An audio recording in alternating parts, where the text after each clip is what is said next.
He didn't need an alarm clock. Walter Bennett woke up when the sun did. The kind of man who still shaved every morning, buttoned his cardigan straight, and checked the weather like it mattered more than it did. He made 2 sandwiches. Always the same. Peanut butter. Banana. White bread. Cut diagonally, the way she liked it. Then he walked, slowly, carefully, past houses that used to be filled with friends, past gardens that had grown wild, to a small wooden bench under an old maple tree that the city forgot to repaint 5 years ago. That bench? It wasn't just wood and rusted nails. It was memory. It was a place where time paused. Because that's where Margaret Bennett used to sit. His wife. His compass. The soft laugh beside him in springtime and the gloved hand in winter. She died 5 winters ago. But Walter still brought her sandwich. Still whispered her name when no one was near. The world had moved on. Walter hadn't.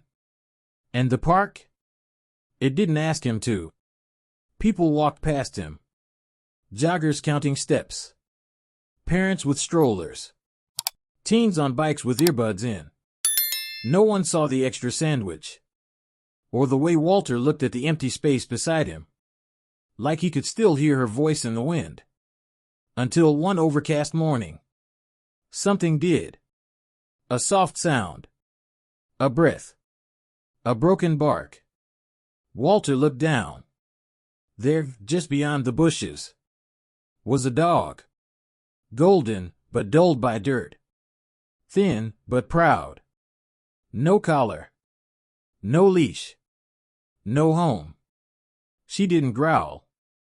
Didn't beg. Just stood there, waiting. Walter didn't speak. Didn't move. He reached into the paper bag, tore off half the sandwich meant for Margaret, and gently lowered it to the ground. The dog hesitated, then inched forward, a limp in her back leg, scars behind her ears. She ate quietly, then laid down at his feet. Walter blinked. For the first time in years, he wasn't alone on the bench. They never made a deal. She didn't promise to stay. He didn't ask her to. But Gracie, that's what he named her, started showing up every morning. And Walter? He started bringing 3 sandwiches. One for her. One for Margaret. And one for himself. Gracie walked beside him. No leash. No commands. Just steady steps and quiet understanding. He talked to her. Not like people talk to dogs, but like a man talks when he's been holding too much in for too many years. He told her about the war. The friends who didn't come home. The way Margaret used to sing while she washed dishes. He told her about the time he forgot their anniversary, and she made him sleep on the couch, but brought him cocoa at midnight anyway. Gracie just listened, tilted her head, placed her paw on his boot like she knew. Like she had stories too, but no words to tell them. The seasons turned. Autumn fell into frost. And Walter's walks got shorter. He started using his cane more. Gracie stayed closer. She didn't chase squirrels anymore. She watched him. Every step. Then one morning, Gracie arrived alone. She circled the bench. Laid down. Waited. 1 hour. Then 2. Then all day. Officer Daniel Wright, the local patrolman, had seen Walter at that bench every morning for 9 years. He knew the coat. The walk. The rhythm of a man with purpose. But that day, there was no coat. No cane. No second sandwich. Just a dog. Guarding something invisible. Daniel walked Gracie back to Walter's house. Knocked once. No answer. The door was unlocked. The heater still hummed. The teacup on the table was still warm. Walter was in his chair. A photo of Margaret in his lap. Eyes closed. A stillness that wasn't sleep. No mess. No fear. Just the softest goodbye a man can give the world. The shelter marked her down. Senior. Not adoptable. No microchip.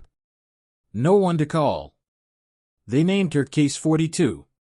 They didn't know about the bench. The sandwiches. The stories. They didn't know she had already belonged to someone. That she was grieving too. They said dogs forget. But Gracie didn't. She curled in the corner of the cage. Eyes dull, waiting. For the man with the soft voice and the slow hands. But Officer Daniel Wright couldn't forget either. He went back to that bench. Sat where Walter used to sit. And felt something he didn't expect. Not just sadness. But a pull. That bench didn't just miss Walter. It missed them. So he made the call. Signed the papers. And brought her home. At first, Gracie just stood in the doorway. Unsure.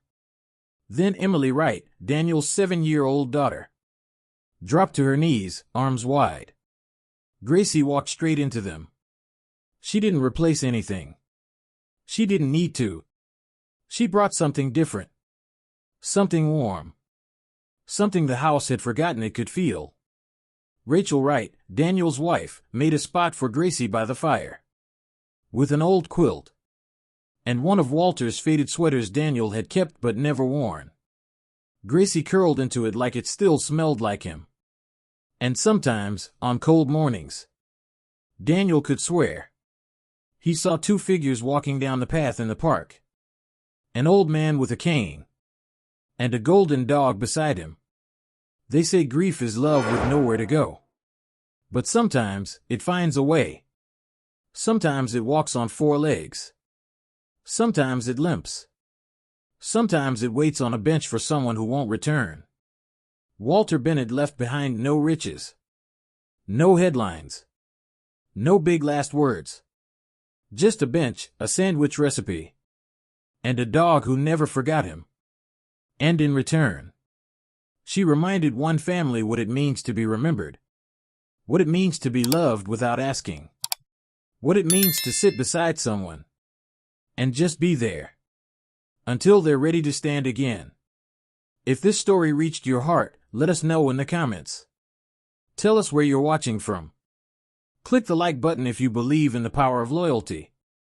Of quiet love. Of dogs who sit beside ghosts and wait anyway. And if you ever see an old man on a bench with 2 sandwiches, maybe, just maybe, take the seat beside him. He might not be waiting for you. But trust me, he'll have a story worth hearing.